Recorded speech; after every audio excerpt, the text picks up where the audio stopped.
Okay. Hello, good evening, everybody. Sister Danger here, and I am online with Prince of Queens and Newton File and Sinatra Says, although We're Sinatra, not sure he's actually here. yeah, I don't know, he's got himself on mute. He hasn't even said hello yet, but he did bother to log, so I don't know. I guess that means he's at least half committed. So typical guy, right? Um, oh boy. Anyway, basically, we're just kind of bored tonight, I guess, and decided we were going to stream and talk about a couple of articles that have crossed my path since last night. And I guess I just want to kind of discuss slash rant slash bitch about them. I don't know. So, you guys know which two articles that I've got. Which one do you guys want to go with first? uh, I'm indifferent. It, hello? Hello? Oh, have we lost somebody? I don't know. I don't think so. I hear nothing from Newton File, so I don't know. Oh, well, Well, I guess that basically I kind of want to talk about the suicide one first, if we can. Like, even though I don't know, the Madame Butterfly one has just been rankling me since I saw it come across my path, and so let's talk about the Madame Butterfly one first because the other one I will probably have more to say about, yeah, it's and long. and we should wait for some more viewers. I'm gonna tweet out this stream. Okay. So I I am so fucking sick of Seattle. I am so fucking sick of this goddamn fucking stupid city. Like everybody here is so I I it, I have no words. I can't even no I Like, the way that people talk, they really do talk as if we're in some small town that's evangelical. Why don't we screen share this article about the Madame Butterfly. Madam Butterfly? Because just one of the people that they interview, it's hilarious. It's like she's a fucking Valley girl, but she's a SJW Valley girl, and the way that she sounds, because it's like people they don't even try anymore to even attempt to use the word problematic appropriately. It's like, if something like kind of bugs them, but they can't really say why it's problematic. And it's like she does that in this article, and I think it's kind of funny. Um, yeah, that was my main takeaway was the misuse of the word problematic. Like Misuse of she the might word. just be saying they might as This is well. problematic. Okay, let me find this article really fast though. I don't think I've ever actually done a screen share, so this will be a little bit of a learning experience for me. Let's see. Oh, it's so easy. Okay, well, give me a second to figure out. Every time somebody says that, you know that it's only going to like go horribly wrong, right? Oh, Yeah. it's so easy. 30 minutes later. Okay, I'm just looking for the link that I sent for the articles. Sinatra, are you here? Yeah, what's up? Oh, okay. Because we Hey, hadn't actually heard your he voice yet. lives. Yeah, I just got off of a 2-hour stream on my channel, so I went outside and smoked a cigarette. Oh, okay. Like that's some kind of an excuse. Okay, so now how do I screen share this bitch? I've got the article up, and I go to my little Hangouts, and then what do I do? Let's see, screen share. Ah, oh shit, I can't do that, can I? Okay, like this. You double click the thing on the left. Double click the thing on the left. I did. Oh, And then it says share. Okay. yeah, and then you click. Yeah, it looks like you're getting it. Okay, is this it? Wow, Yeah. that's really violently fucking yellow. Or blue. Serious serious Prince. ads going on here for Cody Kapow. What? Don't do that ever again. Is What it did I do? yellow and What did I do? blue, or is it gold and white? What did I do? Oh. I am innocent. Wait. Are you seeing yellow? Because I see blue. Do you not see yellow? Uh-oh. What? Oh, The no. top of the screen is yellow. Oh, the top of the screen, yeah. Okay, so it's you so guys can dangerous. see You whatever need I to click on, right? present to everyone. Now, what? You need to present to everyone. Oh, okay. I have to go back to the little thing. No. You don't have to go back. You just click on your icon at the bottom. Present to everyone. Okay, here we go. Bam. Like this. Okay, there we go. Does that work? Yay. Yeah, we got it now. Oh, no. Okay, I think we have it. Okay, so everywhere I click is gonna. So basically, I think I might be back. Hey, I hear you, Newt.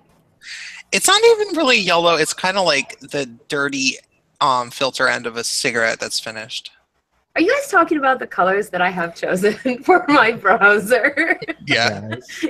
Bastards. It's kind of a mustard yellow, you know, sort of. It makes me think of It is mustard not the gas. dirty, tarred end of a cigarette, you big jerk.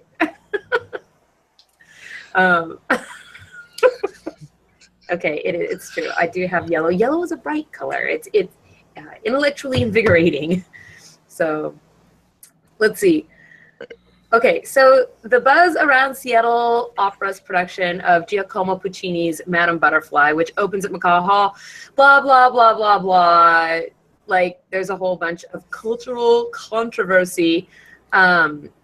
Seattle's Asian American community has decried the racist stereotypes and cultural appropriation at the core of the opera. Cultural appropriation at the core of the opera. And I'm just going to, I guess because I've read this article, so basically what they're talking about here is the fact that there's, a Japanese chick, and Puccini was obviously not Japanese, and so he was culturally appropriating Japanese culture back in, the 1800s or the 1700s.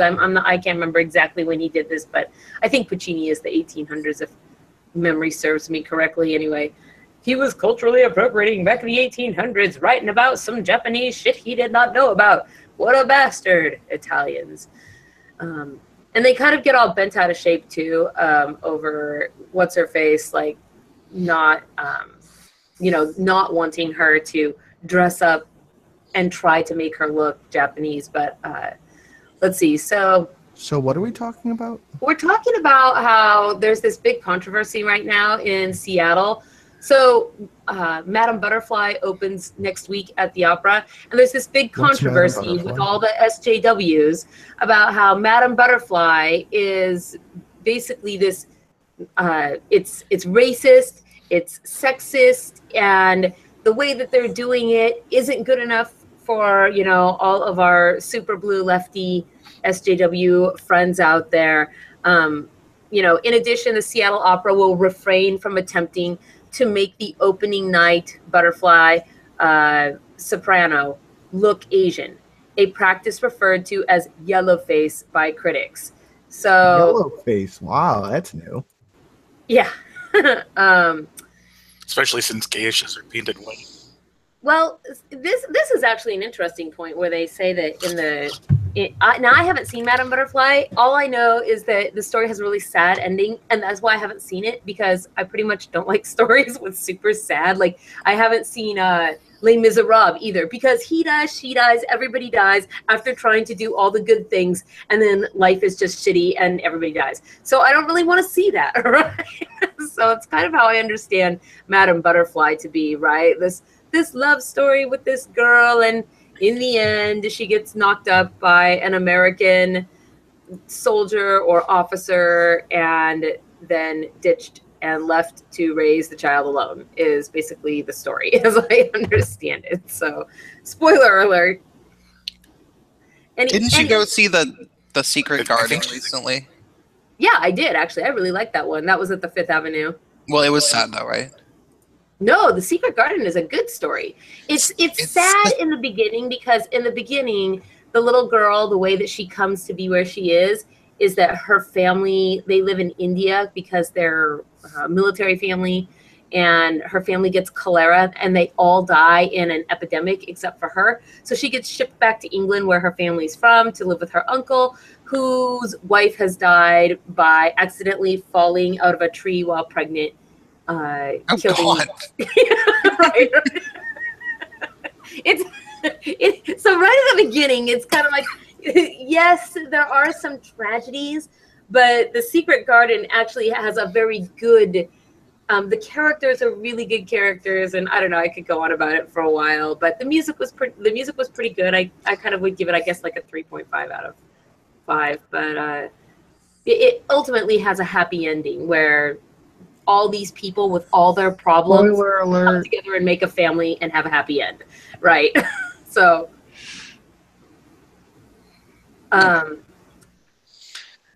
so anyway, so everybody is just like bent out of shape over the fact that that this was interesting. In Puccini's opera, Chow Chow San basically becomes a geisha, quote unquote, when her father dies and she's left penniless with no options. That implausibility doesn't reflect the refinement and dignity of a geisha in actual Japanese society.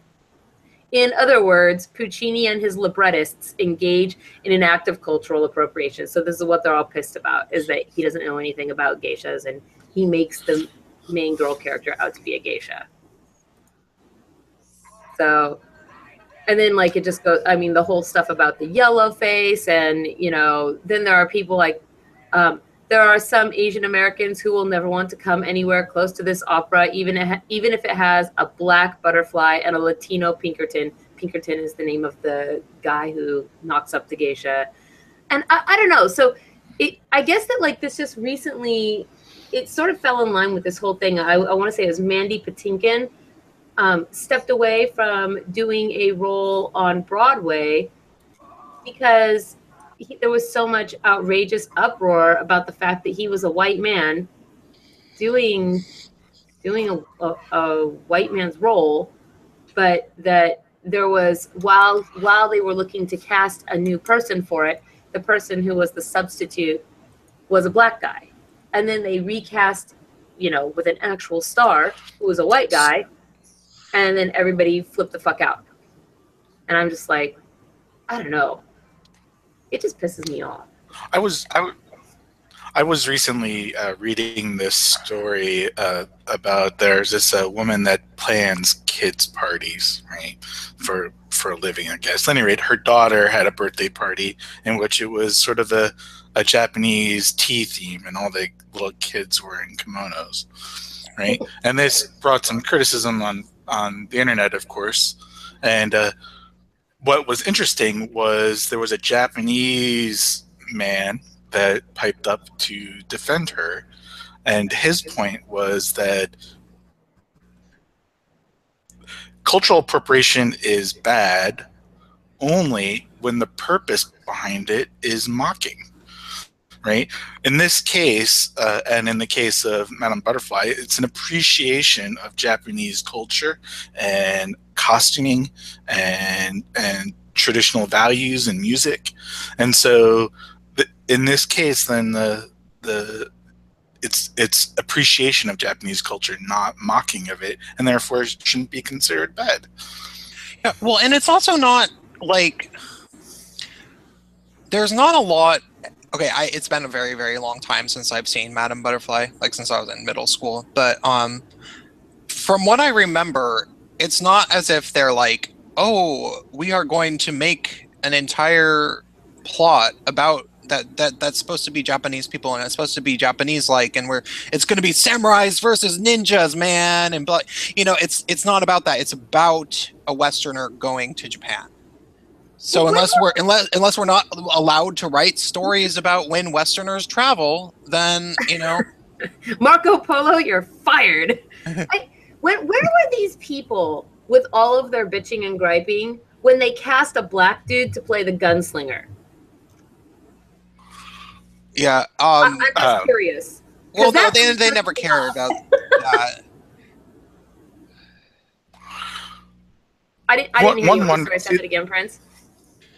They never don't care about. Oh, Yeah, what they want is, I mean, ultimately, these people, these SJWs, if you really look into what they would want, they would want a society in which their version of what white people have in terms of white privilege, like, you know, they kind of do seem to sort of think that a white privilege check comes in the mail every month, and that these various things, like they kind of, and you know, we've everything that every single white person has was given to them by way of racial minorities doing all the work, and white people just sort of stole it.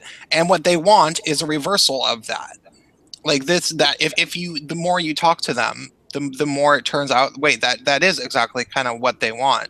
So, you know, replacing all of the white roles with roles for black people, oh, that's great, that's fine, that's perfect, great, fuck those white people. Like that's literally what they would prefer.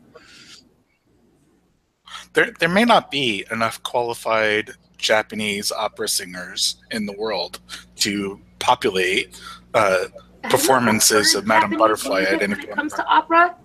Like, there are very few Japanese opera singers because their voices, they literally don't have the type of genetics that give them the vocal cords that can compete with your classic, like, Spanish and Italian, you know, European, Western European opera singers the way that we know them. So there's very few Japanese opera singers for a reason, and it's because they can't sing the way Western Europeans can sing.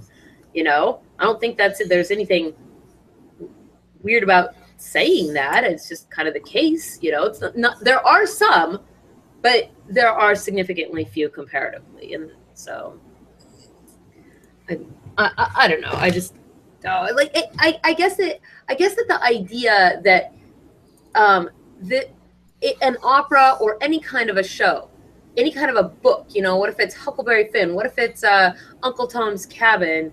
Or I saw somebody comment on this. You know, if you ever watched I Love Lucy and enjoyed it, or Leave It to Beaver and enjoyed it, right? You're watching highly sexist and racist television shows from only a few years ago. You know, we don't redo. I don't think that there's some kind of impetus on art to redo itself in order to bend to whatever the outcry narrative is, if that makes any sense, right? I mean, the whole point of going to see opera, at least for me, like, I hate it when they contemporize operas.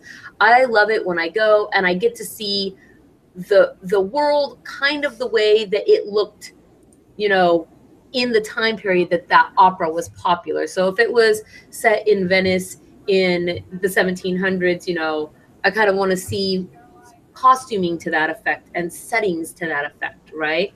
I don't want to see these things changed all around because somebody, I don't know, has some progressive mindset about it. That's just whatever. I don't know. You don't read Uncle Tom's Cabin in order to get, like, in order to expand your progressive mind, right? You read it for what it is. That way you can have some basis of comparison to where we're at now. Yeah. Well, presumably, if you want to maintain a progressive mind, you don't read anything older than 50 years ago. You have a progressive mind. You can't watch Fox News either. Can we look back at the article? What was that? Can we look at the article again? Yeah. Hold on. Do you want to see something in particular? Yeah. Okay. Let's find that share button. Share. Share button. Share. Present to everyone. Oops, not that. There we go. Okay. What do you want to see? Well, I can't see it yet, so I'll present it to everyone. What? You're not presenting to everyone. I did. I pushed that button. We'll try again. You are screen sharing and presenting to everyone. That's what it says. That's weird. Huh. It hates you. Okay. Well, okay, now I can see it. Let's see. Wait, no, I can't. That's because you told me it's like it's a lag. Oh, sorry. Prince fucking everything up. I had it clicked on my icon for some fucking reason, and I can't imagine not wanting to watch a thing, completely just disavowing it entirely because it might in some way be offensive, right? To me, that is like a challenge. It's a challenge to my own self, right? If I find something offensive, I specifically need to be exposed to it because, well, how else do I explore what I find offensive and why I find it offensive? How else do I develop my own thoughts on a matter, right? I don't know. yeah, well, and the people, I really, really don't believe these people that say that they find these things offensive. Like, it's not about them and what actually bothers them. It's about this like moral crusade where they get to feel like they're making the world a better place by changing things. It's not like that's why I want to look at the article again, because I want to see reality, because they quote some bitch and she's like so clearly. Is this it right here? I've got it highlighted on the screen. In reality, Chow Chow-san is a sex-trafficked 15-year-old Japanese teenager. Why are we so comfortable with that, to the point of romanticizing it and telling the story over and over? Oh my fucking God. Because nobody is telling the story of a 15-year-old sex-trafficked Japanese teenager. That is not the story anybody's telling. They're telling the tragic love story, you jackass. Fuck.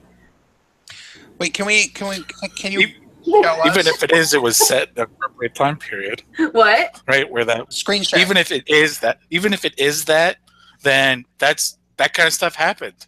Why would we not want to see it? Like that kind of stuff still happens, to be honest. Like, I mean, so why avoid it? Right? Why? Just because whatever.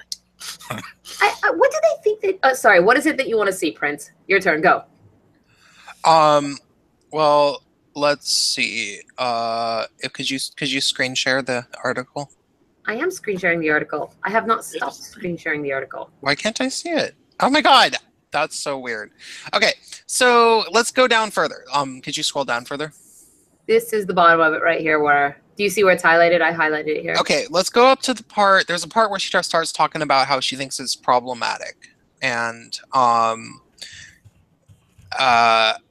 I think she's for starters, it's white European. Okay, you can tell it's a Seattle person because she's like, for starters, it's white European dudes telling a story about a culture they know nothing about. What? Like what? How? Yeah, like how that they know nothing about? How do you know? How the fuck do you know? Like because white European dudes a shit ton about it, and he's just completely making it up, right? Because he hates them. Maybe he's like, I'm just gonna write this story and make some bullshit up because I hate those guys. Like that's true. Yeah, he could know all about Japanese culture. Ninjas versus geishas. The eternal. That's what fucking the last butterfly or whatever. Wait, what's it called? Wait, is it Madam Butterfly? I'm like the last butterfly. the last butterfly too. Well, so, butterfly harder. Well, I will say this, right? Butterfly harder. I guess there's no. Is there a crouching butterfly? I don't know. I'm suddenly going into Jackie Chan. I'm like the drunken butterfly. No wait. That doesn't work. Jackie Chan is trained. They sort of look like they're drunk when they're flying around.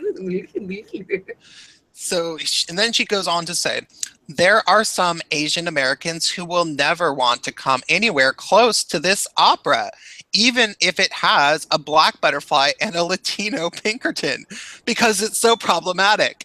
Like, they couldn't have found a smarter person to interview than whoever the fuck this girl is. Like, she doesn't make a single actual point in this. And that like all she does is say it's like white people and it's supposed to be about Japanese people and like that's all she says. She doesn't say. It's interesting too because I really applaud the Seattle Opera one for not being cowed out of performing this, right? I mean, I'm sure they probably didn't realize it was going to be some huge cultural controversy or anything like that. But I applaud like the things that they're doing to instead of saying, you know what, we're not going to not do it because because they use racial slurs and because it's a sex trafficked 15-year-old culturally appropriated geisha or whatever and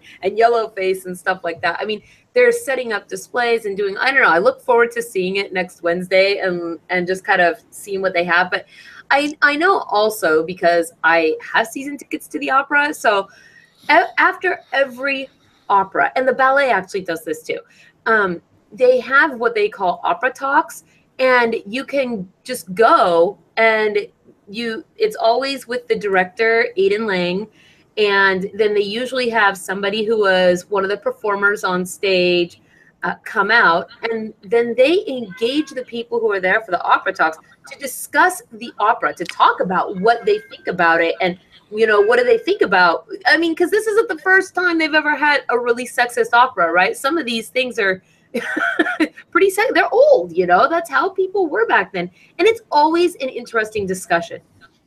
So I'm glad that the opera just like didn't really suddenly, bend knee because these people are like, it's problematic, so we shouldn't talk about it, or whatever. I don't know, Prince, you do it. You're like such a good voice at that.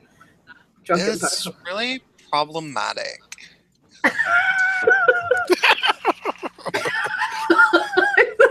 You know what? Okay, so this is like a total tangent, but I was going out to my car. I was bringing in some of my stuff from my car this afternoon. I went grocery shopping, and these two gay guys are walking down the street.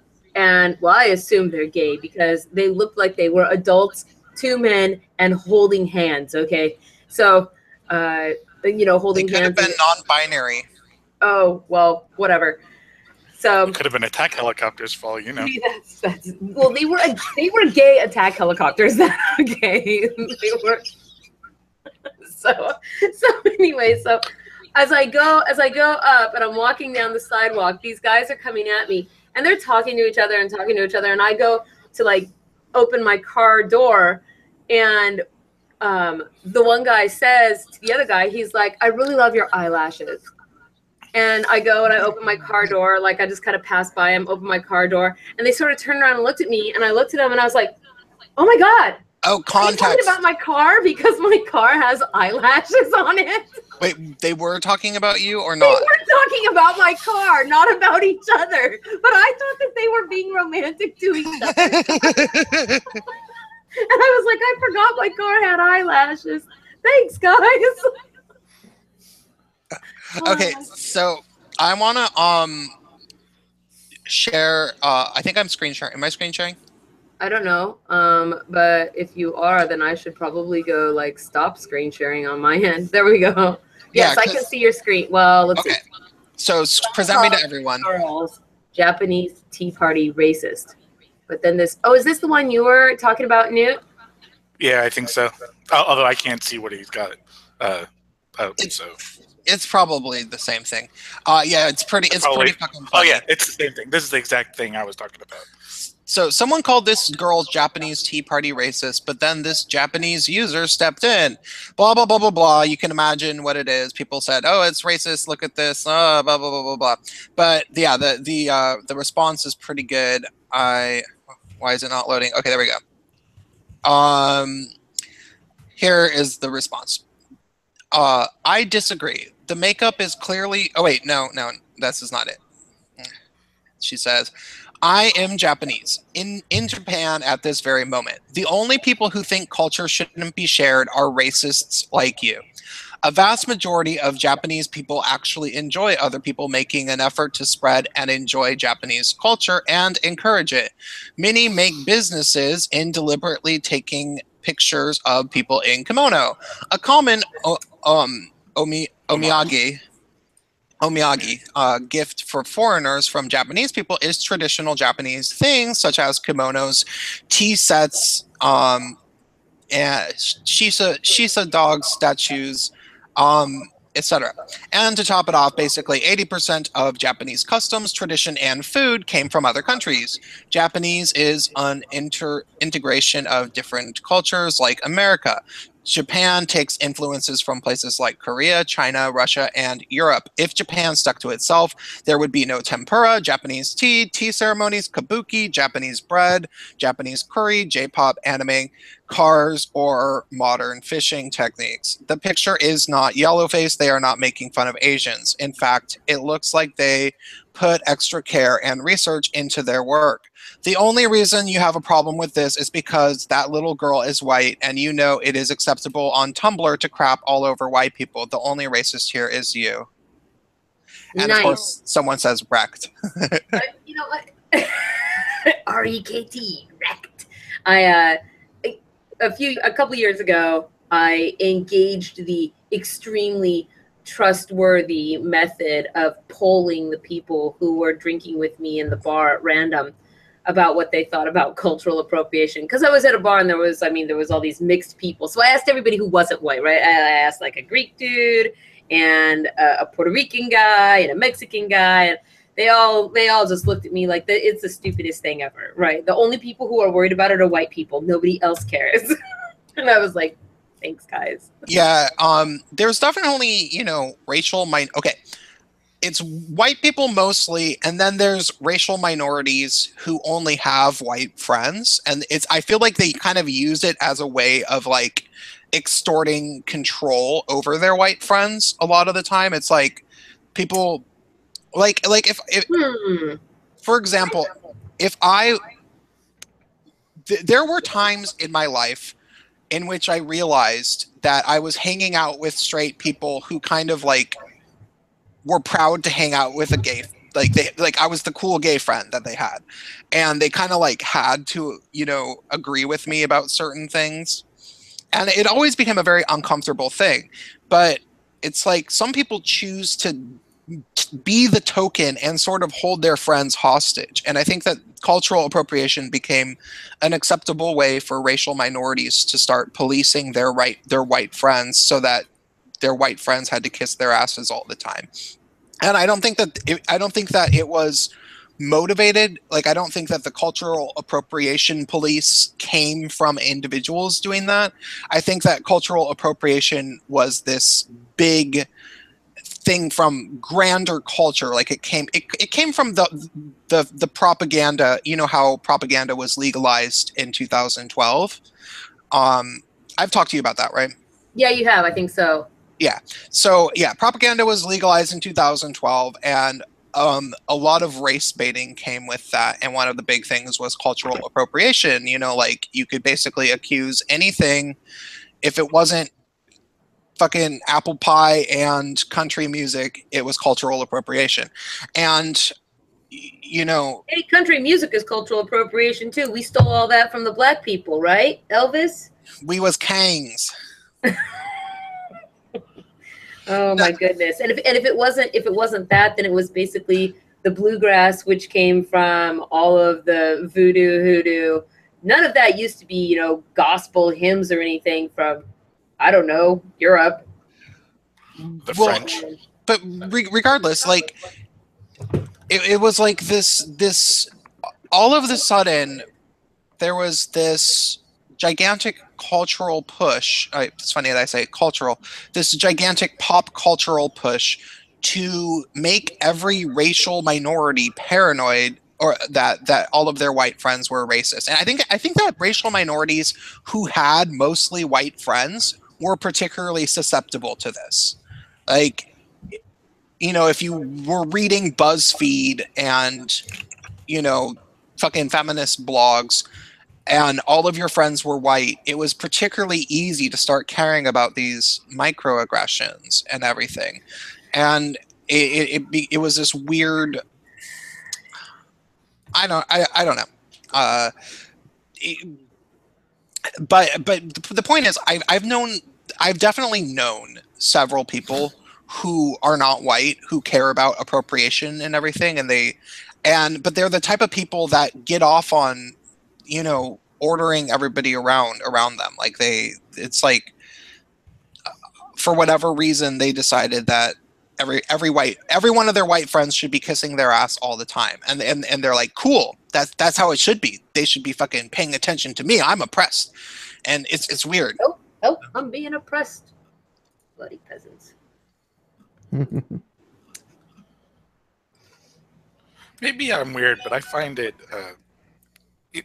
seems that cultural appropriation comes from a certain attempt to reclaim pride in something you are. But for me, pride is not something that should be given about things that you had no control over. Like, for example, I'm hideously Irish. I had no control over that, even though I like Irish culture and all that stuff.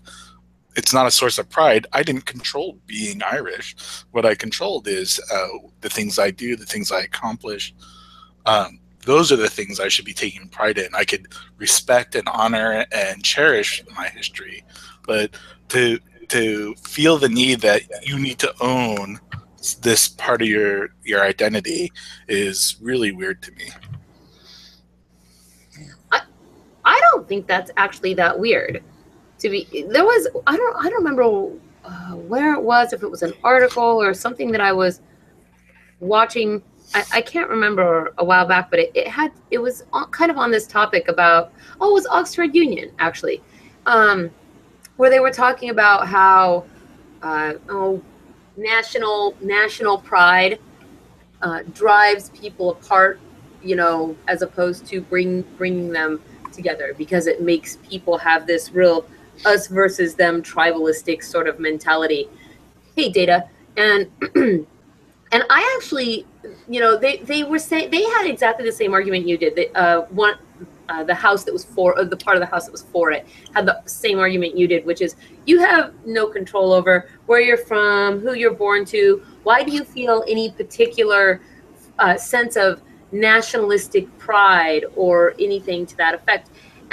And actually, I think that is, I think it's a very natural thing to feel, because we live, well, okay, you aren't in Ireland, right? Your family has immigrated from Ireland, and so, but when you are a person that is from that place, right, your whole life is invested. You're like, everything that forms your memories and your life experiences and the people around you, those things which are, even though you were born into a culture, you live within that culture. You act day to day within that culture, and you have good memories and bad memories and good friends ties and familial ties. Those things are what constitute life. That's how we define our very living being. So for people to feel like they've got pride in this place that they randomly came from, it's because they're specifically tied to it, not because they're disassociated from it. It's not like you just grow up as a satellite to the area that you are, the place you live, the people around you, And so I guess that I think that anytime you do something that contributes to that, or anytime you have had successes and accomplishments in a particular community or a place, those are the things that make you now have pride, because you've contributed to that thing, right? I just don't think that I don't think that this idea that we were randomly born to a place, sure, but we don't live in randomness in that place, if that makes any sense. We don't live in a disassociated state. Well, I'm not sure very many people actually contribute to the culture they're in. Don't you think so? I mean, like, I would argue that when I go to visit my dad and we go down to the bar and hang out for a night, and I sit around with a bunch of bikers and play pool and, have a drink or two, and I'm like bullshitting, and every word out of my mouth is the F-bomb, and, we're smoking cigarettes and doing what, like, I would argue that doing that is contributing. That is that I am being a part of that biker culture, right? And so You're being I mean, why would what? culture in any way. I mean, why would you not then, as a person, you know, if somebody asks about it or you've got something to share or tell, why would you not have some manner of pride in your own life experiences, whatever those may be, right? Heritage is a really good word, actually. Thanks, Spencer, for putting that out there. But yeah, like why would you not have pride in that? Because ultimately, to some extent, are you not talking about yourself? You know, do we have no pride at all in ourselves as people, such that we can't even say we like ourselves a little bit? You know, I don't know. Did I lose you?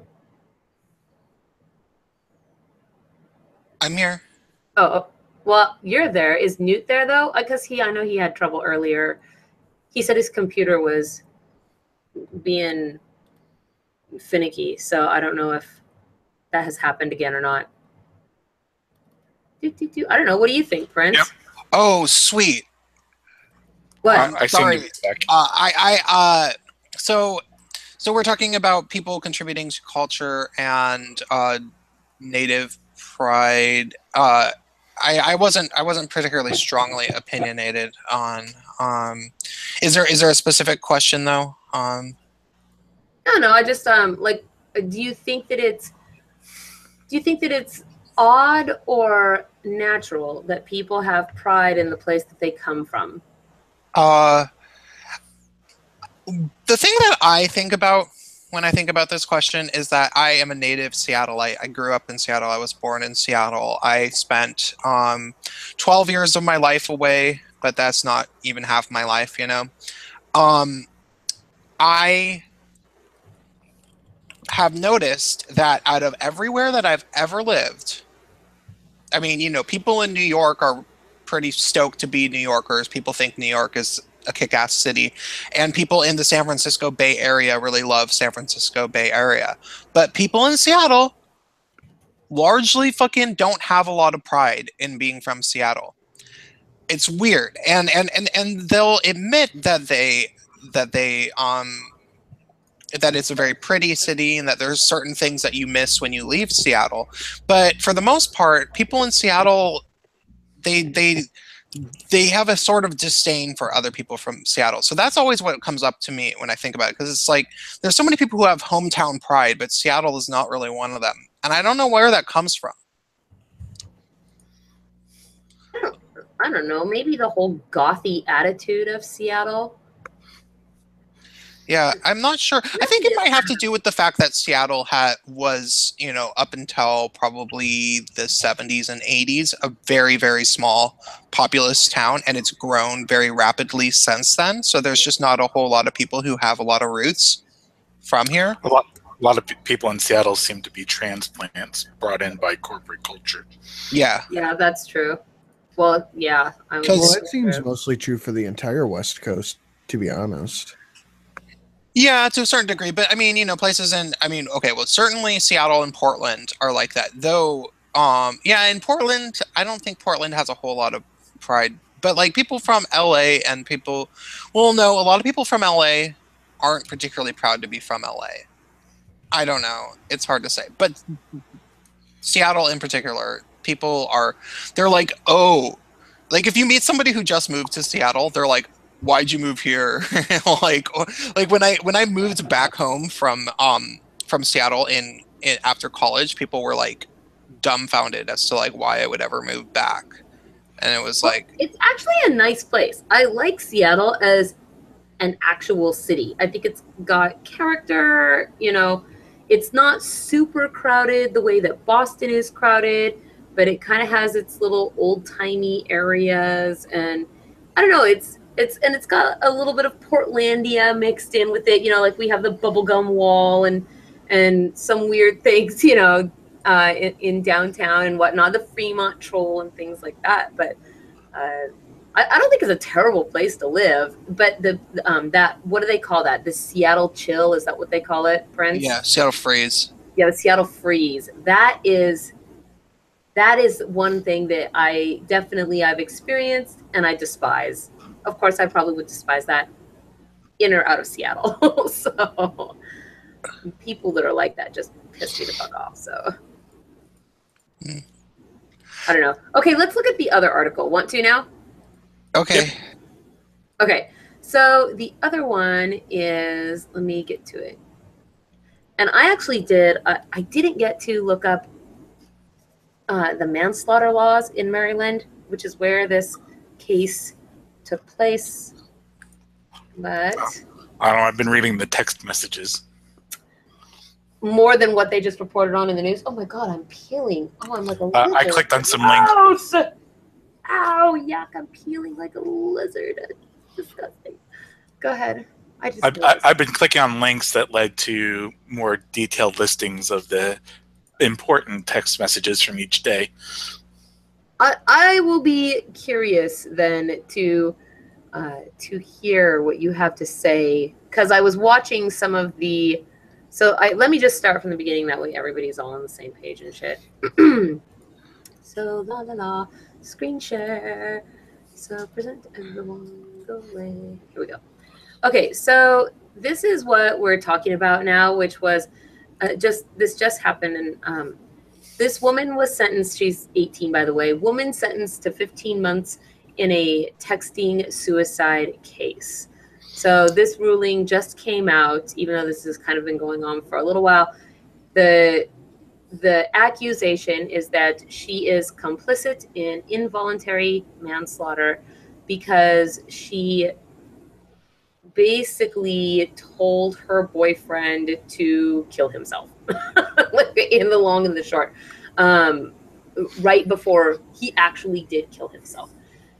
So she was apparently on the phone with him while he was breathing in carbon monoxide in his car with the purpose of committing suicide, even though they were probably a good hour apart from one another, like in physical location. So anyway, so he goes out to kill himself by breathing carbon monoxide. He does this.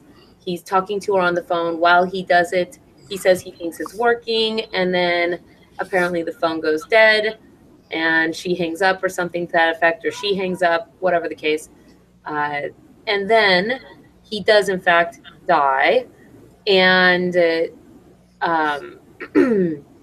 then she is being charged with involuntary manslaughter, which is a criminal charge, in his death. So, the idea being that if it hadn't been for her, because at the time when he was talking to her, he was saying, I don't know if I should do this, and she was like, just get back in the car and do it.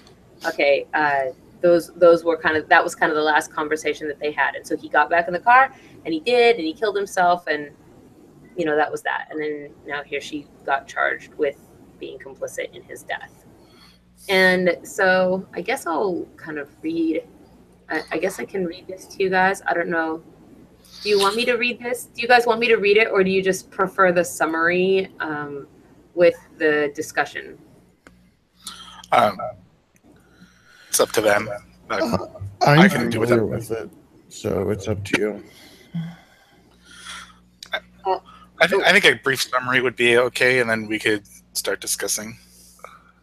Okay, so so I see Data saying actually in the chat that she listened while he took his last breath, that there was months of manipulation going on.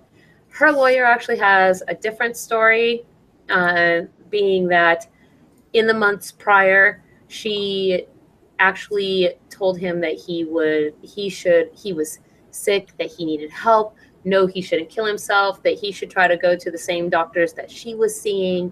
And I guess that those are also texts that were, those were all things that were submitted as evidence that, she wasn't just like, hey, dude, kill yourself, right?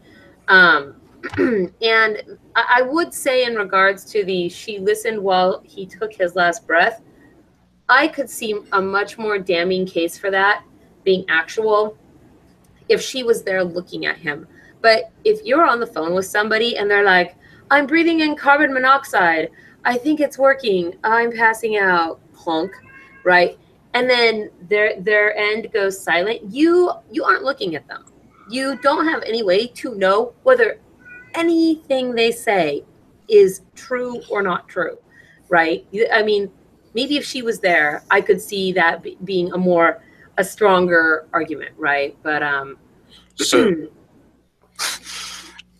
so yes, there were texts months before where she was saying, "Hey, you just need to go to the doctors and stuff and get medical help," and she seemed to be discouraging it, but yes.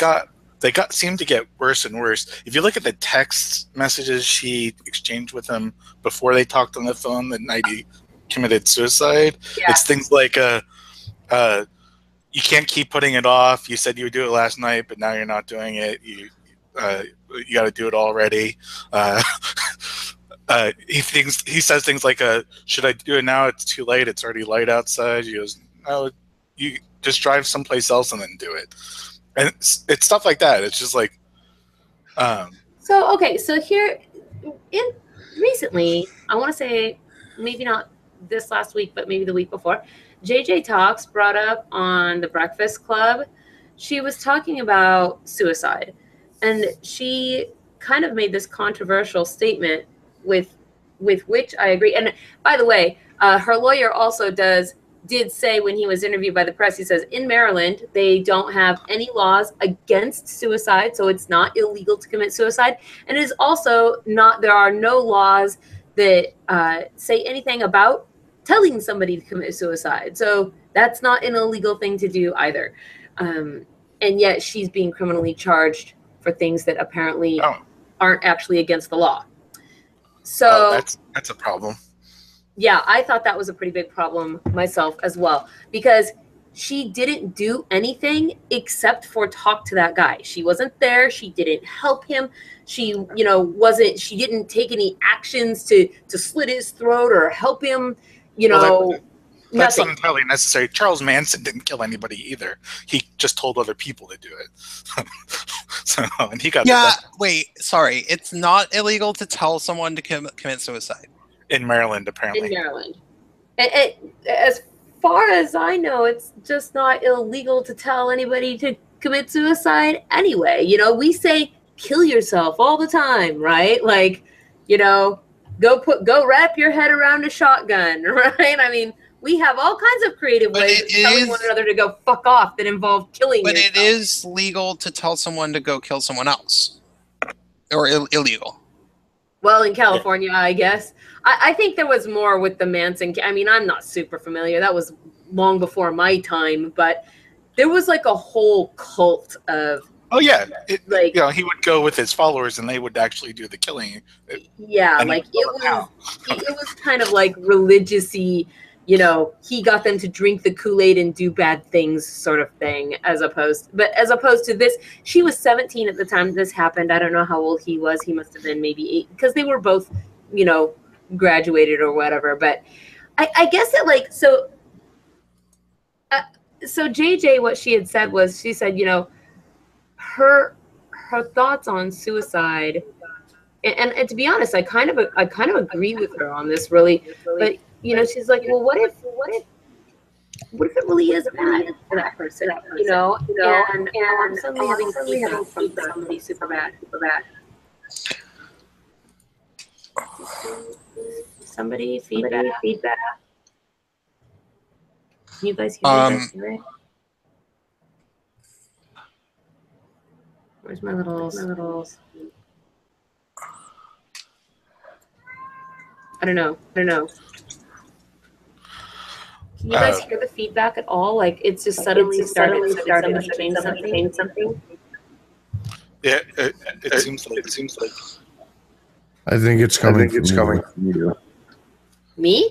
Yeah. I'm trying to get that. Have you guys watched this channel, Benjamin Boyce? He makes videos about Evergreen College. Oh, he's kind of cute. Maybe. Okay, it cannot possibly be coming from me. Like, my shit is turned down so low, it's unbelievable. I'm trying to get him to come on the stream. Google's being shitty. Okay, how about now? Nope. I think it's fucked up.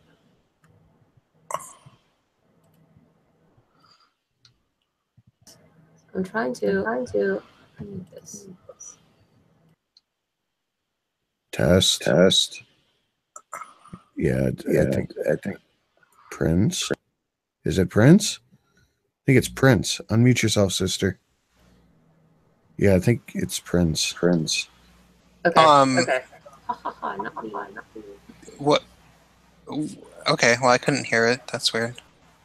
Yeah, no wonder. I wonder how it is doing that.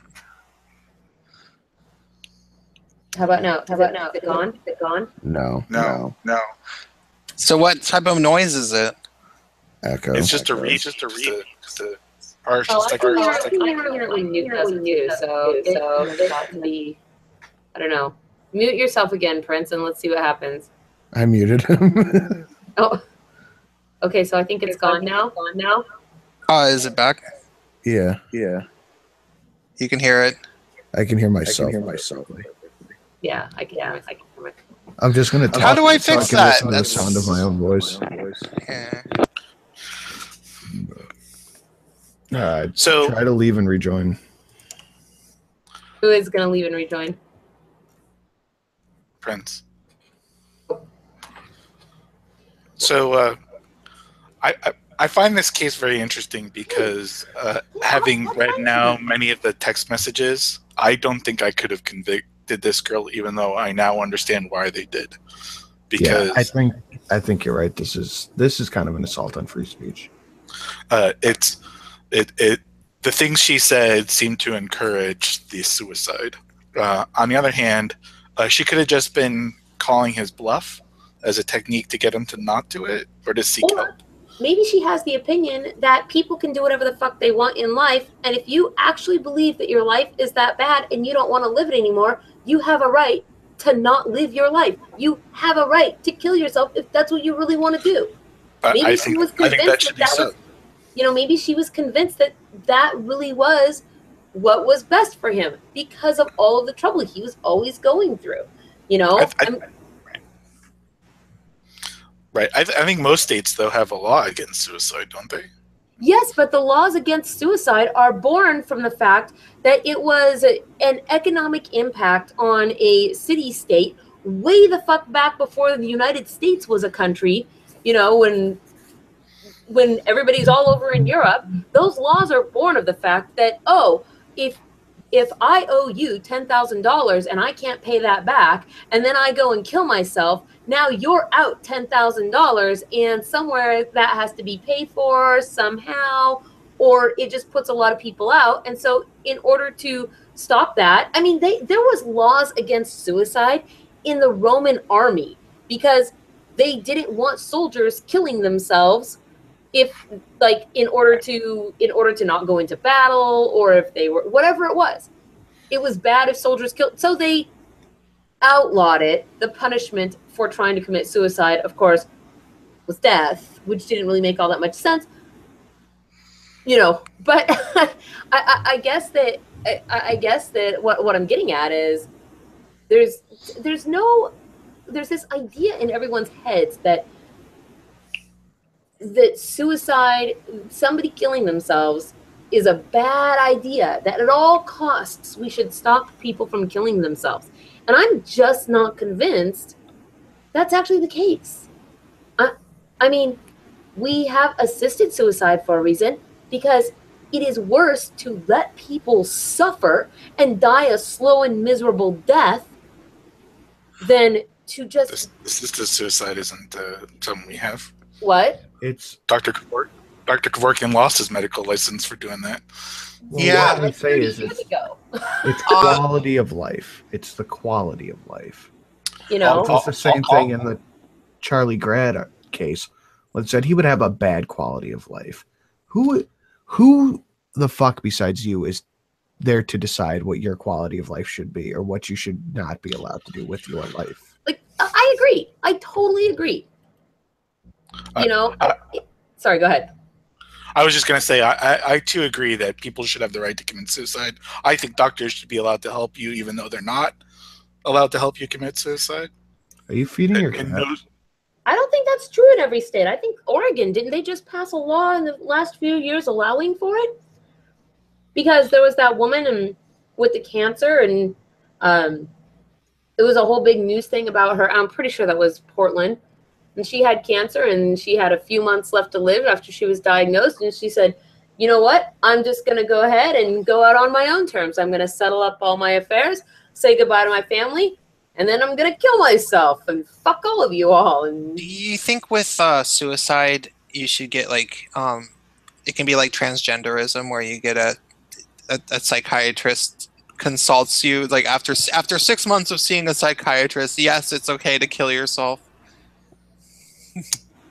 Why do you have to see a psychiatrist? Why does somebody else have to decide that it's okay? Well, because to do whatever the fuck you want to do. Because I've been suicidal before. I mean, not like super suicidal, obviously, but I've been slightly suicidal, and then things have gotten like massively better. And every person who told me don't give up, it'll devastate, you know, your friends and family, and by the way, the worst reason not to commit suicide. Yeah. No, but don't kill yourself, because we will feel bad if you do. Don't kill yourself, because if you do, we're suddenly going to be at some kind of a loss because, I don't know, you are making us money, or don't kill yourself, because it's going to detriment me if you do that. Well, obviously, and also that's so much caring about the other person. Yeah, but I mean, but that's not even necessarily. It's not necessarily the people saying don't kill yourself because I'll be sad. It's people saying don't kill yourself because your family will be sad, which is something to think about. And also, you know, like once, like with me, it really has been like 1 month I feel like I am contemplating suicide, and then the next month I'm like totally happy and restored in my vision of, you know, how I'm going to take on the world and be happy. And it's, you know, it's like all I had to do was wait a few weeks. So, you know, that's definitely happened to me before. And so like, I would encourage people to, I mean, there are also times in which, you know, like people, it does make sense to kill oneself, and I don't think that it's necessarily a shameful thing. And I've known several people who've committed suicide, and I liked to think that maybe they have the right to make that choice, so that, you know, I don't have to necessarily feel all super bad. It is a very it's the nuance of this discussion does get taken robbed from us, and it is kind of unfair. Yeah, no, I agree. I mean, and I've known people too that have committed suicide, and I mean, it is sad. You know, you feel bad, and especially if they were good friends or whatever. But at the same time, I just don't feel like any of those feelings of mine or any relationship that I had with them in any way trumps their relationship with themselves. I think the one argument that I have heard for why suicide should be illegal, or why we should at least try to make some kind of effort to assist somebody, is because when people are, well, I can actually think of a couple, but when people are contemplating suicide, they usually are not in a state of mind that we would legally qualify as of sound mind and body. Yeah. They're usually suffering from some sort of depression or other, you know, schizophrenia or some other mental disruption, and it makes them want to kill themselves. Therefore, they're not in a state of mind in order to make that decision fair and balanced for their own selves, if that makes any sense. Right. Then the extension of that argument is that there's mental illness going on, and if their mental illness was treated, they wouldn't make the same choice, ergo attempting to save them when they want to commit suicide is an effort to check to see if that is the situation. You know, so here's the thing, right? And so Data kind of said here in the comments, right, that like, you know, so a mom can't tell her child to, you know, go play in the freeway, honey. You know, like shit. My mom said that to me, right? And I still made it through childhood. So, um, I guess that like one of the things that was disconcerting about this is that they were saying that this particular court case has the possibility of setting legal precedent. And when you are criminally charged with being complicit in someone else's suicide because you said go kill yourself, you know, um, that's disturbing to me. I mean, I get that in this case, there's, there's months of texts and back and forth, and there's a whole relationship that's going on there or whatever. But it sure does seem like the top of a slippery slope, right? Right. It does. And let's take it to one of its worst extremes. So let's say we go back to the Charles Manson sort of scenario where someone has enough control over another person's actions that they could make them take a life, right? Well, in this case, for Charles Manson, we certainly call it a crime for him to get people to murder people, right? Is it really any different for him to get them to murder themselves? We called it his murder. He was charged with 9 murders, even though he didn't kill any of these people. Right? Hey, really, real quick, I'm going to get off here and go to bed. It's like 1:30 in the morning. Thanks for having me on, sister. Bye, Sinatra. Oh, yeah. See you, Bye. Bye. Bye. I'll talk to you later. I'm not too far behind you, to be honest. So, so if someone is clearly setting up a manipulation type situation in which they have the ability to do that, and then they have to have some sort of malicious intent here. And I think that is the problem in this case, is the evidence that she's malicious influencing someone is also the evidence they're using to say she did it maliciously. And that bothers me. Because there are other contexts.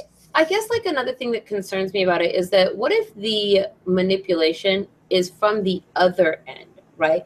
I had a boyfriend once in life who one night came over and I don't know, we just like partied and we were drinking or whatever, and everybody, like passes out or whatever. And the next morning we wake up and he wakes up and he is all, depressed and distraught. And he tells me, that he tried to kill himself the night before because after I passed out, he went and drank all the rest of the booze and ate an entire box of sleeping pills, and in an attempt to just lay down and go to sleep and never wake up.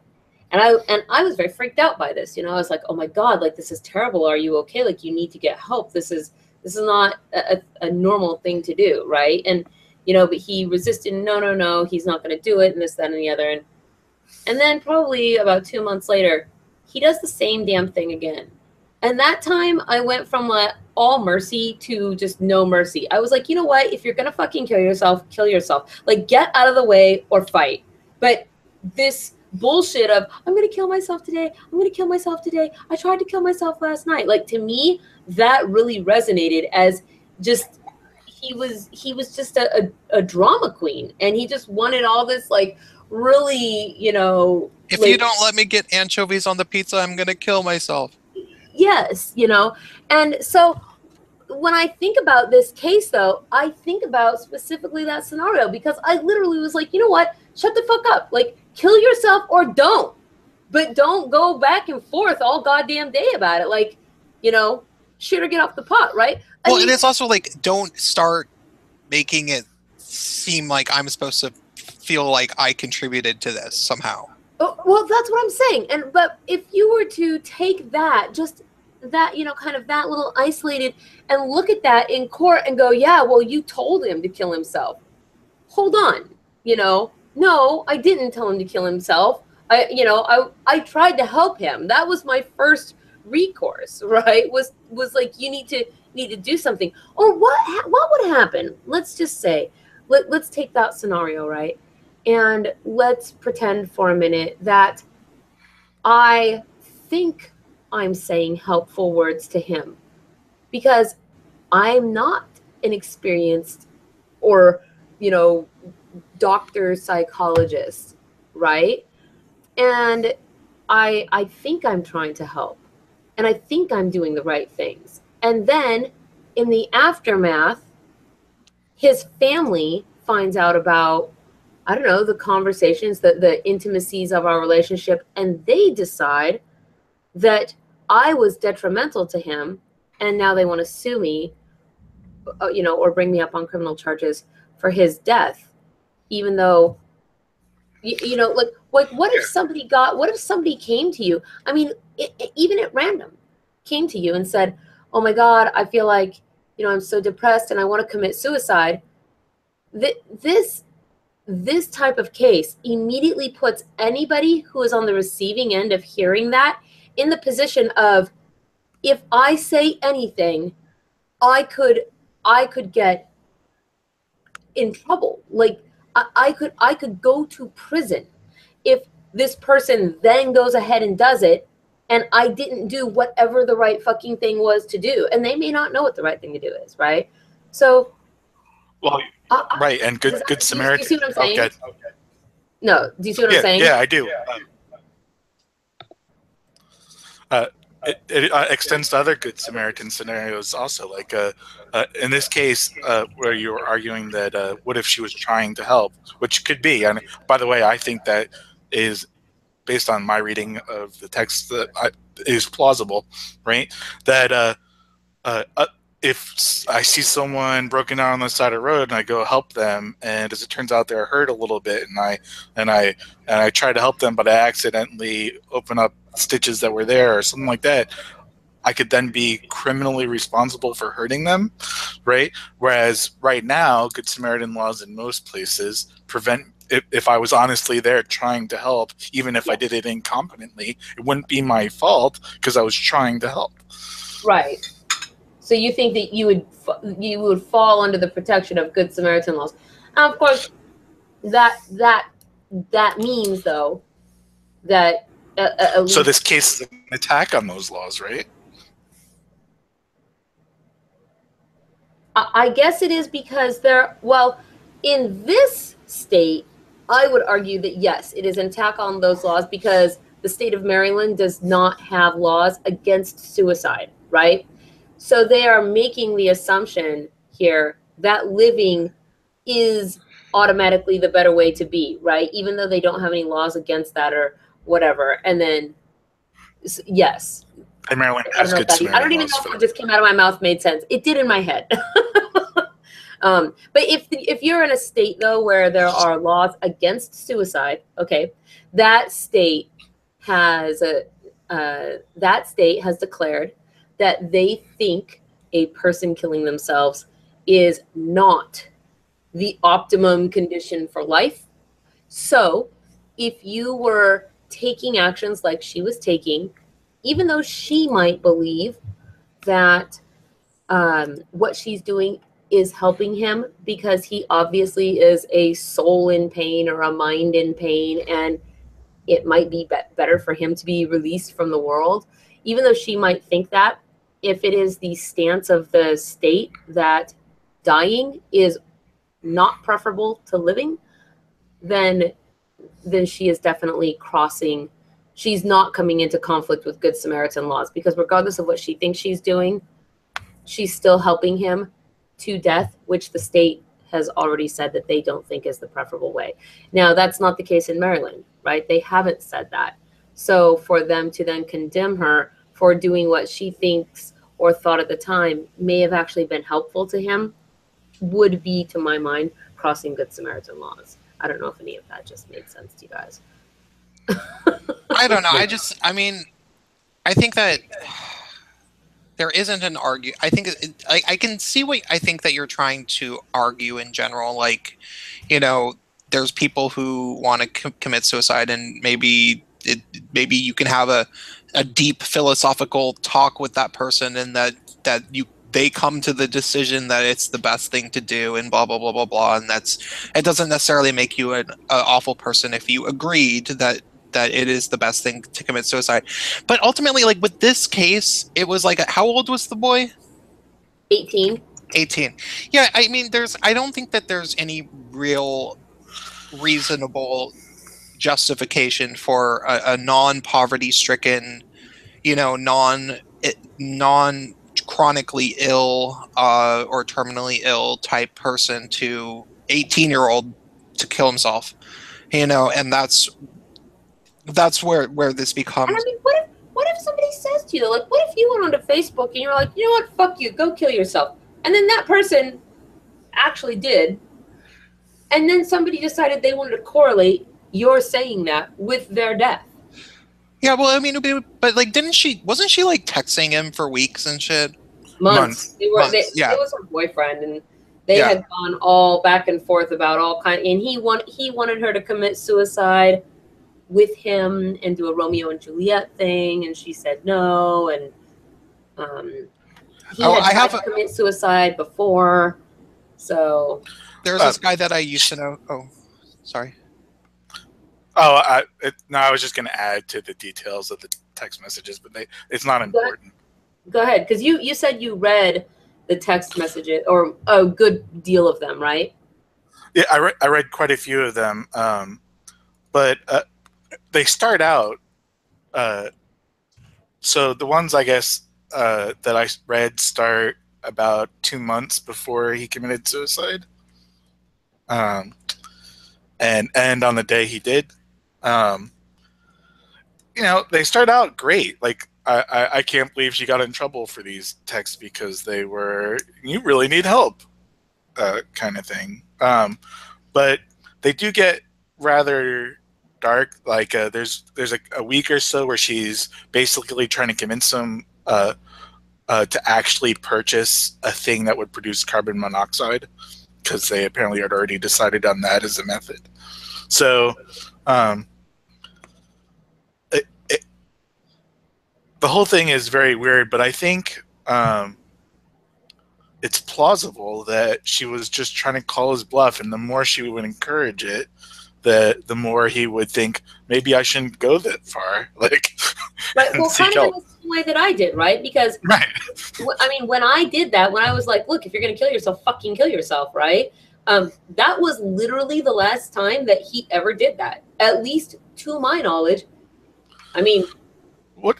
Still alive to this day, right? So I here's one of the things I definitely worry about. If sometime later a conversation that you have that might have been recorded via text message or whatever with someone leads them to take some act, and afterwards they take some act that is illegal, whether it be suicide or murder or whatever, right? That you're now suddenly at fault, even though all you did was talk to them. Right. Right. So things like with no statute of limitations on that either.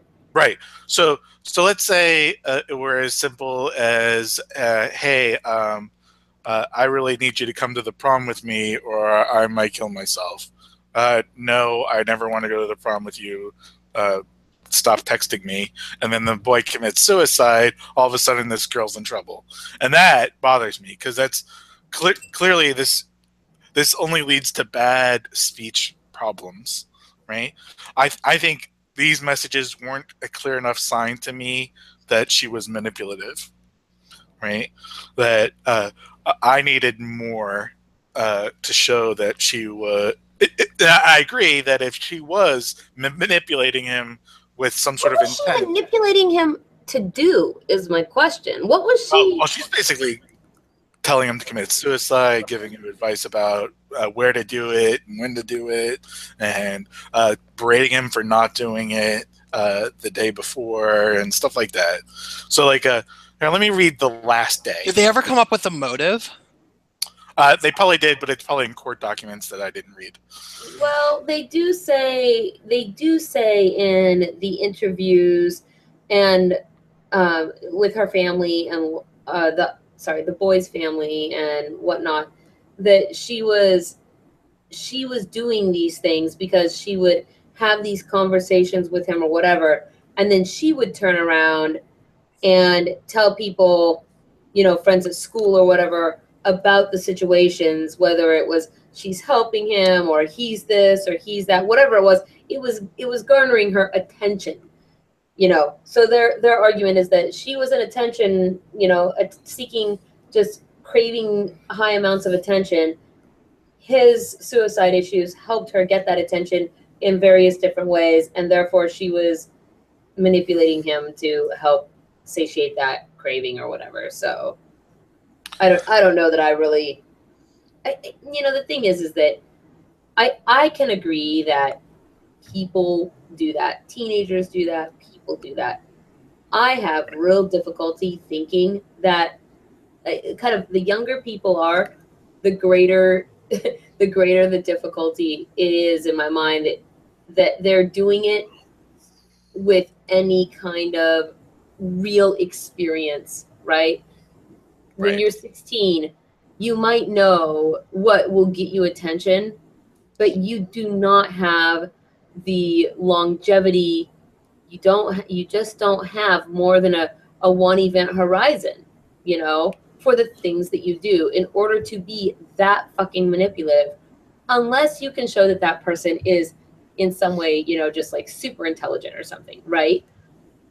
I mean, I just don't think that people I don't think that people always have the results of their actions connected to the actions that they're taking, right? I and agree. to some extent, you never can, right? Because it, like in this case, for example, the results of her actions are his actions in killing himself.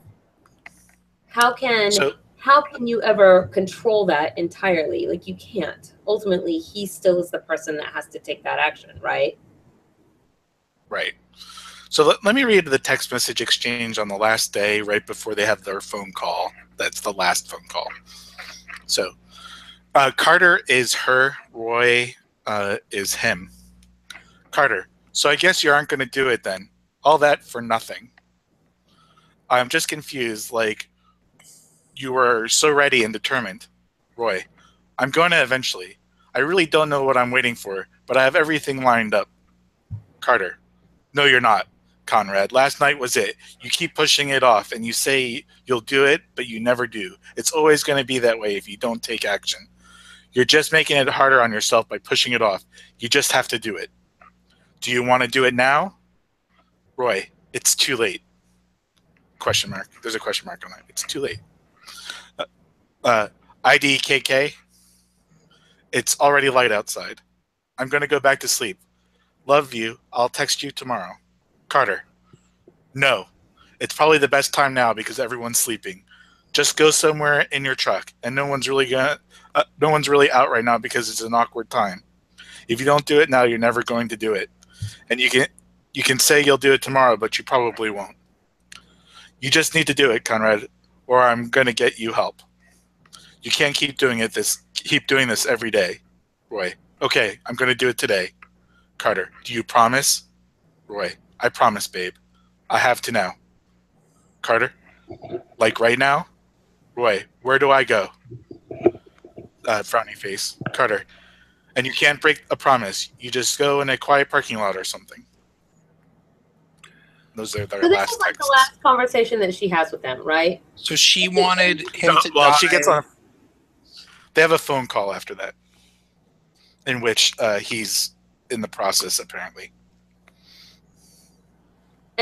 But so her lawyer says that that after the fact, like the day after, she was texting him like, "Hey, are you there?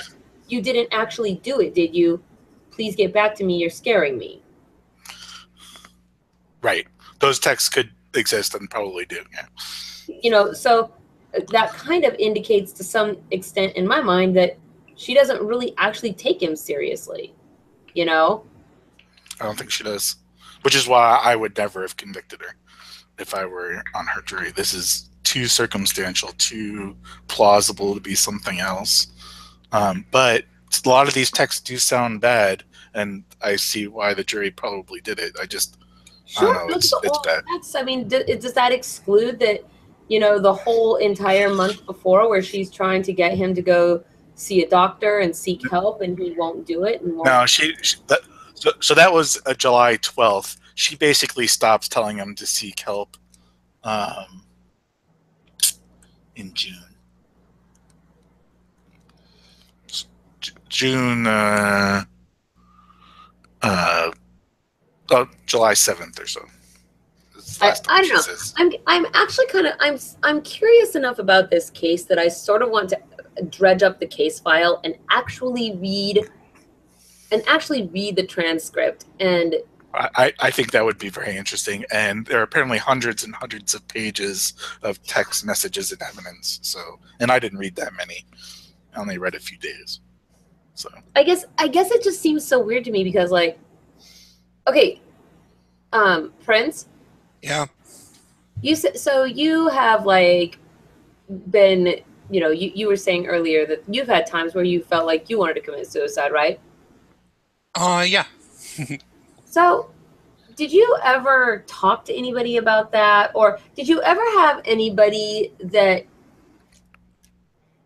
shared in your frame of mind that you talked to about it, as opposed to tried to talk you out of it, right? Like the way two people will get drunk together and you share in that frame of mind because you're both fucking drunk. Did you ever have somebody that was depressed and, kind of the same way you were, that understood and agreed that life was shitty and that maybe that is what you guys should do?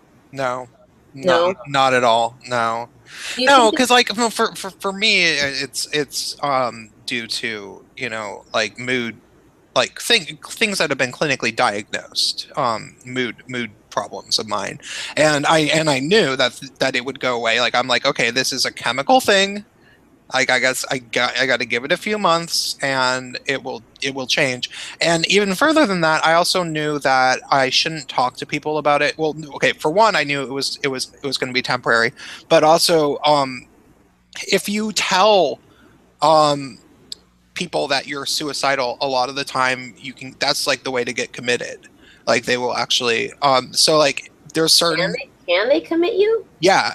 There's certain suicide hotlines that totally will, like, you call the suicide hotline and then you tell them enough stuff and they'll fucking call an ambulance on you and you'll go to the fucking mental hospital. But what if that ambulance comes and you just say, I don't want to go? They can force you for a short period of time. Yeah, I think that there's certain things that you can say that will lead people to believe that, like, if you tell a psychiatrist or even any type of trained professional that there's certain things that you say, I think that you have to say that you have a plan and that you're planning on executing it at a certain date, and then if they have a realistic reason to believe that you're actually going to kill yourself, they can actually get you committed. And it's it's never happened to me, but I've heard about it happening to people, and it's it creates a shitty thing where it's like, then people can't really get help that well because they're afraid to talk about their feelings. Right. Do you see that's interesting when you bring that up, because that was kind of one of the things that I was thinking about, before we all got on the stream and whatnot. And I was thinking about this. I thought, it seems like it almost would create this reverse situation, because if I knew that something that I could say to like, let's say somebody came to me and wanted to tell me that they were feeling super depressed, and then I thought for any reason that if I say the wrong thing that I'm going to be in trouble for that, or I could potentially be in trouble for that, I would want to err on the side of caution and just be like, you know what? I'm not the person you need to talk to about this. I'm not qualified. Goodbye. And then that really ends up having the effect of isolating people even more, who probably shouldn't be isolated. You know what I mean? Yeah, that is a clear danger that's very much related to the Samaritan thing that was brought up earlier. So do you guys think that she actually should bear some amount of responsibility in the death of her boyfriend, or not? I don't feel there's enough evidence in what I have seen. Wait, rephrase the question. do you think that she should have been convicted or that she should have walked? I think she should have been convicted. Why? Because, I mean, I just feel like she had to have known that very likely without her, he would not have killed himself, and she should have been able to determine that, you know, he had a lot to live for and that this was a bad thing to do. Like, I don't think that there's any way that there wasn't a part of her that knew that she was doing something wrong. But what is the wrong thing that she was doing? She was preying on a vulnerable person to get him to do something that was ultimately, if he hadn't done it, you know, if he had been like, wait a minute, this is fucked up. My girlfriend is fucking crazy. I'm going to break up with her. And in a few years, he probably would have been telling the story to his friends, and they all would have been like, wow, I can't believe you almost killed yourself because of that girl. Yeah, that's really messed up. Fuck her. You know? Don't you think that the whole idea of preying on somebody, like implicit in that language, is that the person is specifically manipulating or using you in order for some, like Newt was saying, malicious reason or personal gain, which that those things fail to be shown. I don't think that it matters if she's really gained anything from it. I mean, there's still a dead kid, you know? Yeah, but there has to be mens rea, right? She had to want to do something, right? Like, well, if you murder someone, I mean, like, does it matter if you stole from them or not? I mean, you still murdered them. I think it's if you murder someone, then you have to have intended to hurt them, right? Like, that's why we have different levels of murder, different types of murder. It's not all just, you know, we have, you know, like in this case, manslaughter, and then, you know, second degree murder, which are crimes of passion, and then first degree murder, which is premeditated, right? So, you know, and in this case, they're saying that she was complicit in a manslaughter case. And involuntary manslaughter, is that what she was convicted right of? Yes, meaning that, so the idea behind involuntary manslaughter is that although you didn't mean to do it, your actions still resulted in the death of this person.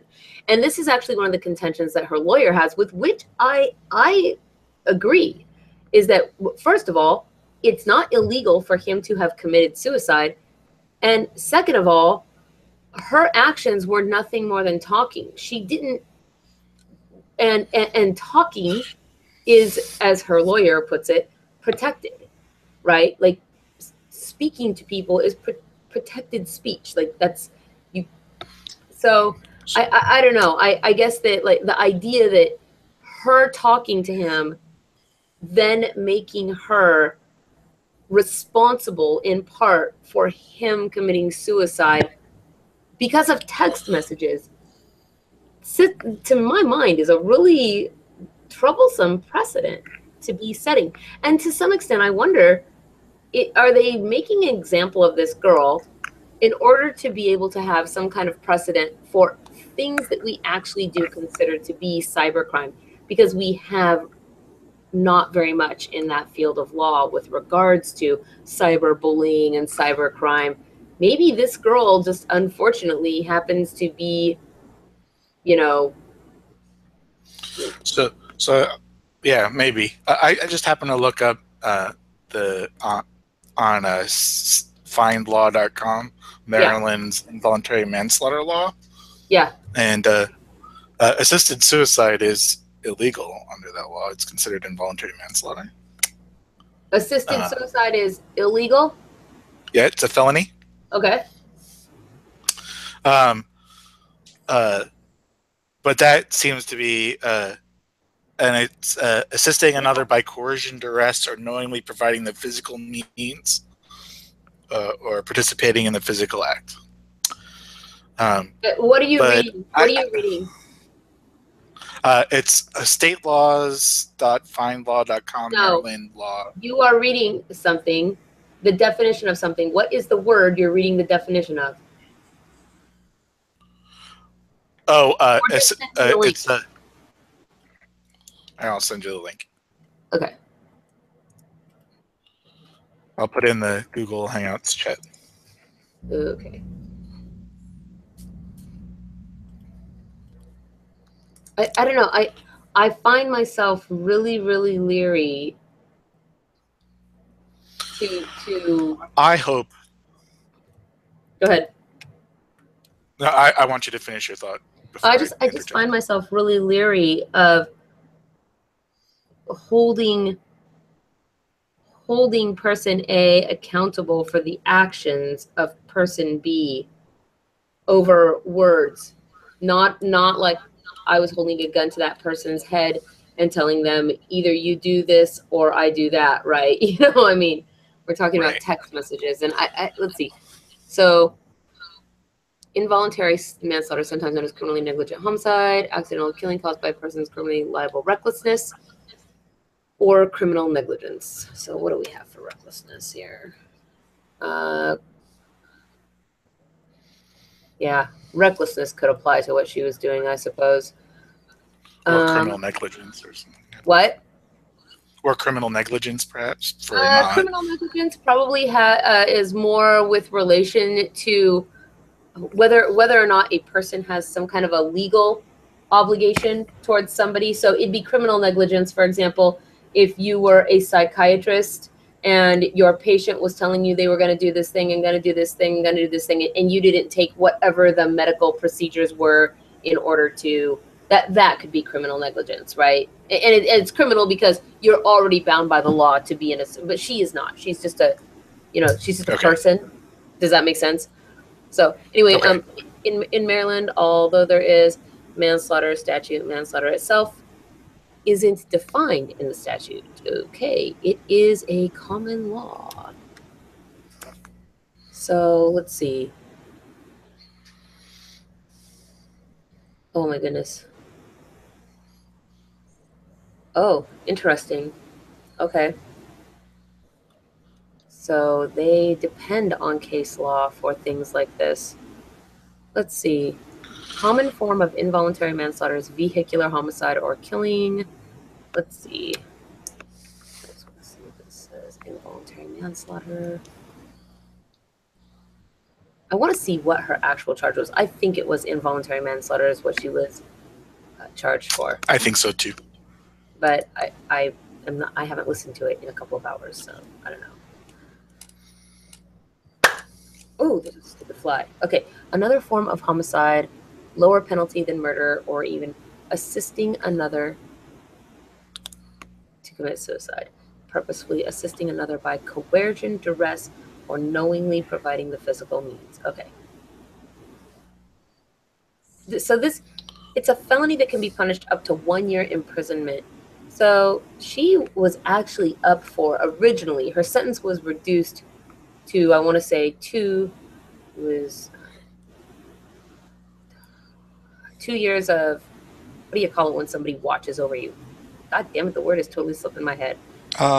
Probation. Probation. 2 years probation with 15 months of that being actual imprisonment. So that was reduced from 20 years, which is what the prosecution was. 20 years. 20 years is what the prosecution was on an 18-year-old girl. That's crazy. It is absolutely not befitting the quote unquote crime. I was going to say earlier that I hope that when we read the transcript from the case, that there's more to this case, because the few texts that I read just aren't enough in my mind for this sort of connection. Well, this is why I like to cover legal cases, because the news covering legal cases is always such a massive failure of any kind of actual. I mean, the only places that I think really cover this kind of stuff are when you go to, news news blogs like Eugene Volokh or, you know, people like that, Oh. right? Where I wonder if Volokh talked about this. I don't know, he's a constitutional lawyer, so, or free speech lawyer, so is that it, or is it Second Amendment? I can't remember, but it doesn't. He's not one of these. He does, but he's talking about it anyway, so who knows? He does usually first and he's an expert on the First and Second Amendment. So. Oh, so I had it all right. Sorry, I was like, he's constitutional. Wait, he does guns too. Oh, I don't know. Anyway, yeah, he's pretty awesome though. But so his blog isn't talking about it at all. Involuntary manslaughter overview. Elements of offense. Someone was killed as the result of the defendant's actions. Well,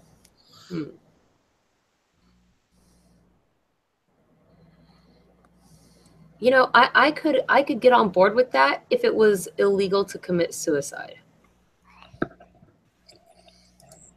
But I guess your argument earlier was that you were kind of saying that since assisted suicide is illegal, if they consider her to be assisting him in his own suicide, that while it's not illegal for him to kill himself, it is illegal for her to do anything which might help contribute to him going along in that process. Is that what you were getting at earlier? Yeah. Okay.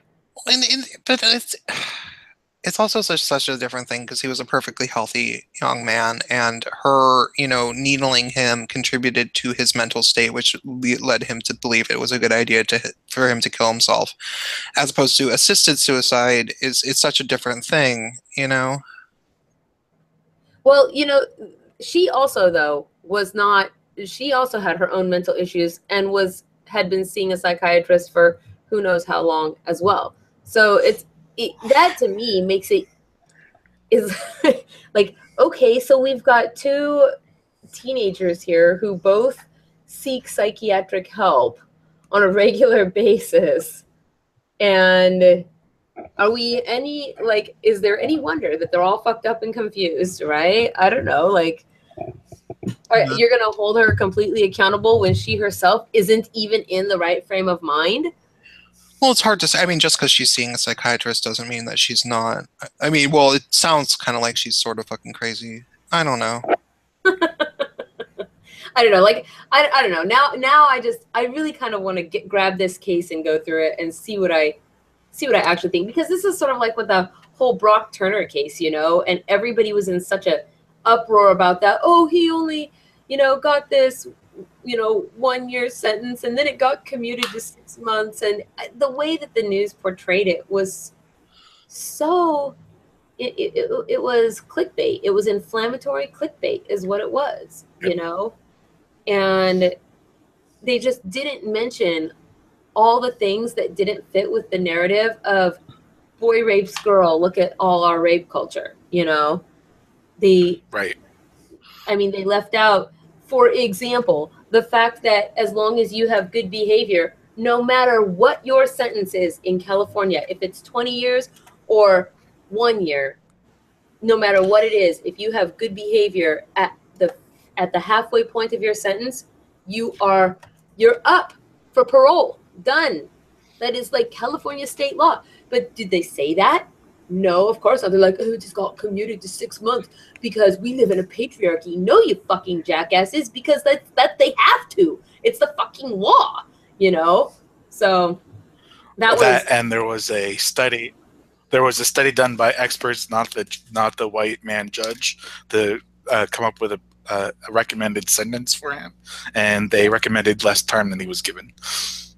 The judge gave him more time. There was a whole bunch of things in that case. I mean, the fact that the girl that he raped spoke on his behalf in court, you know. I didn't know about that part. Yeah, yes. Well, plus he wasn't convicted of rape. It was sexual assault of one sort or another. But what did she say? She basically said that he was a good, nice guy, and that she didn't have any hard feelings towards him. So So they started hooking up and she passed out and he didn't stop or something? Is that basically? Yeah, basically. They were super, super drunk because they were at a party. They went off behind the bleachers together, and both of them in a radically drunken state, not just her and not just him. They were both blitzed out of their minds. have sex. Yeah. Well, nothing happened immediately after the fact, but until a couple days afterwards, or like a week afterwards. I thought I heard that some No. random people chased him or something. No, there were two guys that came across them in the back alley, right, where they were. And they saw him with his fingers inside of her, and she was unconscious. And so they attacked him and tackled him, and that's why he was arrested. Oh. She's actually not technically part of the charges and wasn't going to until Nope. her friends basically insisted that what had happened to her was rape, and then that was when she filed charges. There were strangers, actually. No, she said she relayed the whole thing to her friends as well. Well, yes, but the people that stopped it, that had tackled him, yes, and had him they arrested, were strangers. They were strangers, so they're the reason why the case happened. Right. But yeah, so yeah, there was just a whole bunch of things that went on with that, and the fact, like, people are just like, oh, well, he was just a popular boy and he was good on the sports team, and so of course he didn't get any trouble. I'm like, no, maybe the fact that he had never been in trouble his whole goddamn life, that even the girl he supposedly harmed spoke on his behalf, and in his favor, attesting to his good character, right? Those are the things that all the news left out. The fact that he had very strong character witnesses that came forward to speak to the fact that he was a kid that was a good kid, got good grades, did all the right things his whole life. This is the first time he's ever done anything to get, worthy of getting in trouble like this for. And now it's like his whole life is just flushed down the toilet.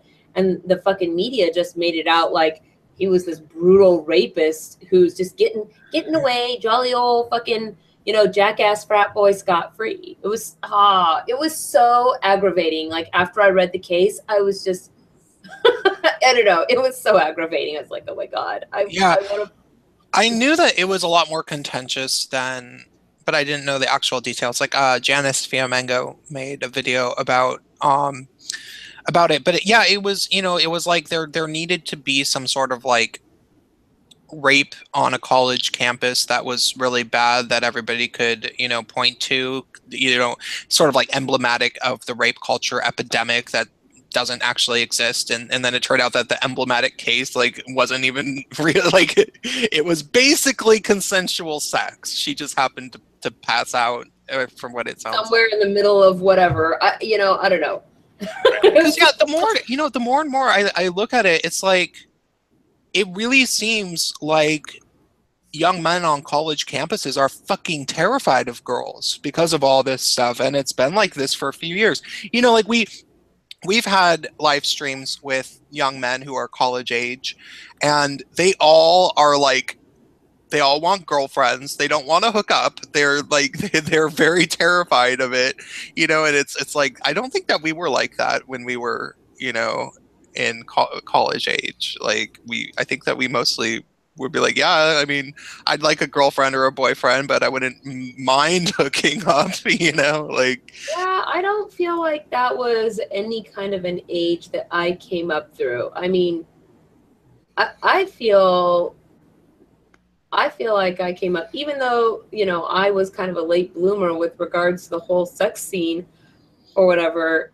I still feel like, I was on the heels of, right after the whole punk rock 80s and all of that. I came after that, but that was amazing. Like, everybody was just out doing all the cocaine and all the heroin and all the booze and fucking, driving over people and beating up their kids, smoking all the Cuban cigars, fucking all the prostitutes, right?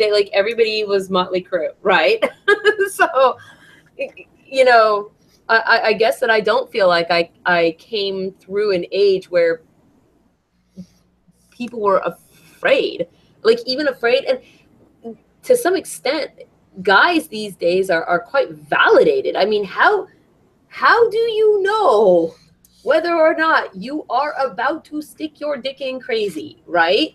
It's like, beforehand, the girls are all, I think Pablo Francisco, right, that comedian, he kind of says it nice, before sex, the girls are like, no, it's okay, you can go out with your friends. After sex, they're like, ah, you can't do anything, so Yeah.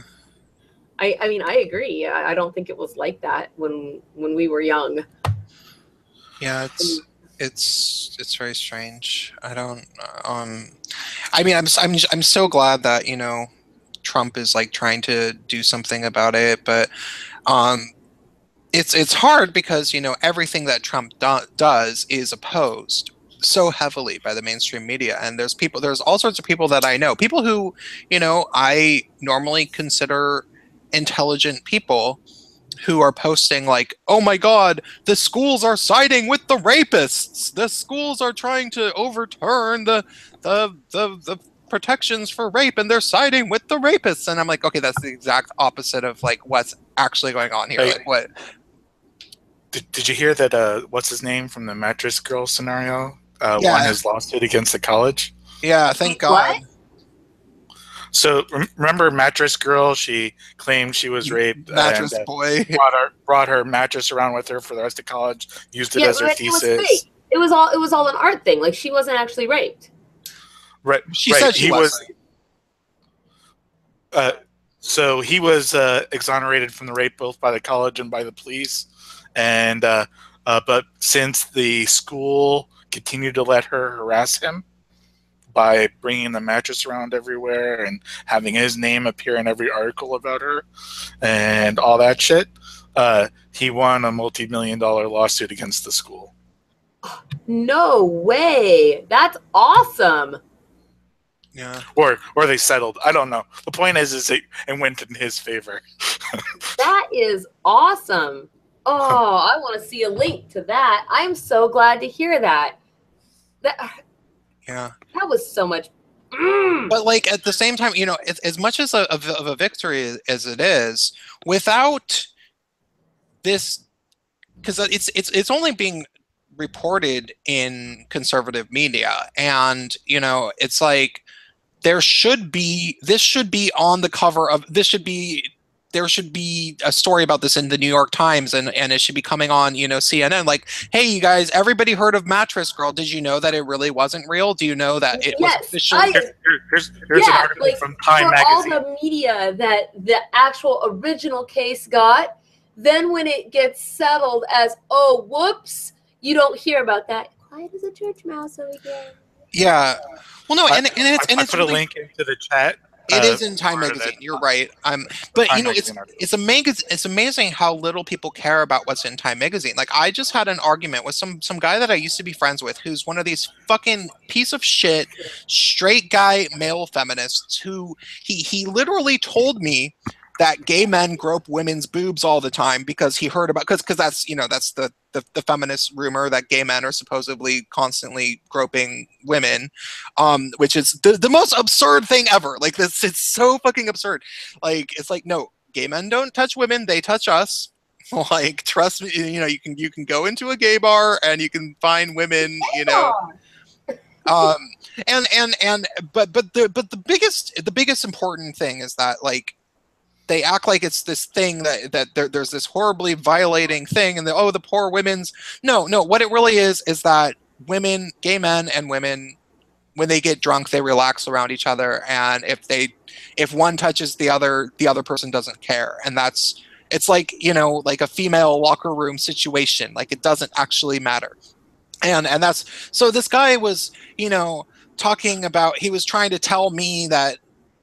Because he knew that I'm against feminism, and he was like, no, you're an asshole, you're discounting female experiences, blah blah blah. But it's also like, okay, but you're a straight dude that's telling me what happens at gay bars, so that's weird too. Like, fucking, like, wait, you are straight.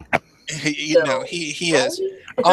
No, and then I was like, he was like, yeah, and rape culture on college campuses is a big problem. I remember it from when I went to college, and he's older than I am. He's probably in his early 40s, at least late 30s. He's and so I'm like, well, it's been a long time since you went to college, and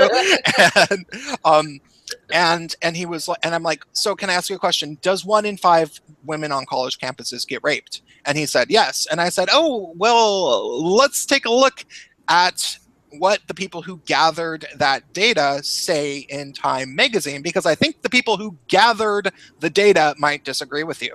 So I linked him with the article, and he was like, this doesn't change my opinion. I mean, 1 in 5 is still getting groped. And it was like, okay, but you did literally say rape. Like, I asked you rape. I did not ask rape or sexually assaulted. I said rape, and you said yes. And it's like, these people want to believe what they want to believe so strongly. Now, granted, when somebody hears that the Earth isn't flat, their first reaction is to laugh at you and then to get angry and to say, oh, no, the Earth is flat. Shut up. The Earth isn't round. The Earth isn't round. And you're like, yeah, you know, they're so confident. They're so fucking confident. But then you show them, you know, you're like, oh, yeah, well, what about the moon? And, you know, have you noticed how the moon's round? I just show them JP Sears, and he, of course, explains to everybody why the Earth is actually flat. Well, regardless, you know, let's say you met a flat earther, you know, okay, well, I haven't. Oh, Okay. It is the most infuriating thing. I haven't. Okay, but okay, I'm let me finish my little. It's okay. Okay. So it's like you meet this flat earther, and you know they're like, and it's not just that they're a flat earther; it's that they are somebody who's never pondered the idea that the Earth might be round. You know, and this would be the blue pill feminist. The person who has never pondered the idea that women aren't oppressed and that young men are being treated like garbage on college campuses and young men are being oppressed. Like they live in fear of looking at a woman wrong, you know, and that's actually what's going on college campuses today. So you meet this person and it's like the flat earther, and they're like, no, the world is flat. And then you show them a picture of the Earth from space, you know, and they're like, that's fake. That doesn't change my opinion. I mean, it could still be flat. It's just a photograph. I mean, it's 2-dimensional. Maybe it's round around, but it's still flat. And it's like, no, but it's, you know, so, but the next time they run into a situation in which somebody tries to explain that the world is round, they have a seed of doubt. And I think that that's what we're going to be running into with feminists. It's like they're gonna resist, and they're gonna say they don't believe you, and then they're gonna block you and say that you're a misogynist and blah blah blah blah blah. But you did plant the seed of doubt, and it's going to continue. And there's going to be more and more doubt towards their feminism, and eventually they're going to probably get red pilled. I just think it's going to take a while. I'm a little obsessed with flat earthers, and it is my notion. It is my notion that when you start talking to them about it, it gets worse, not better. Like it's like they dig their heels in, right? They start denying gravity exists. Do you just believe that the Earth is flat because NASA told you? No, you jackass. I believe that the Earth is round because a fucking dude with a string and a stick like 5,000 years ago figured it out, right? I don't know. I was at Applebee's one night. Must have been right around the beginning of the year, right around January. And I back to back within something like 2 weeks of one another. I was mocking flat earthers on my Facebook, and one of the people that was friended to me at the time popped up in this conversation like, well, how do we know that the world is round? So I start discussing and I was like, all this conversation with my friends saying all the most hilarious things suddenly came to a screeching halt and people were sending me messages in private like, is that person being serious or are they joking? I said, I think they're being serious. I don't really know them all that well, you know, but I just kind of friend everybody because that's what I do until I discover that you're like a Nigerian prince bot or something, and then I unfriend you. But well, I remember that because I started explaining the experiments and how they knew. and they're like, oh yeah, well that all works if you also believe in gravity. No, you're right. Angels are pushing us down from the heavens. That's right. Like what? Intelligent falling. Intelligent falling. That's right. So like 1 week after that whole Facebook thing, I went to Applebee's, and I'm just randomly talking to a person in Applebee's, and there was a patron sitting between us at the bar, and she pipes up in the middle of this conversation. Well, you probably just believe that the Earth is round because NASA told you so. Like, I didn't think those people actually existed. Man, for a while I thought someone was trolling my Facebook, but now I know they're real, because and she couldn't understand.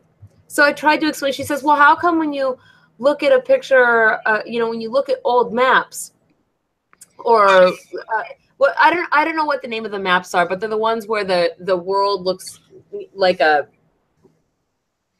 it's not round.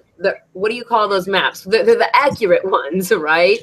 Well, there are lots of different types of maps, and none of them they're the ones where the world looks like an M kind of at the top.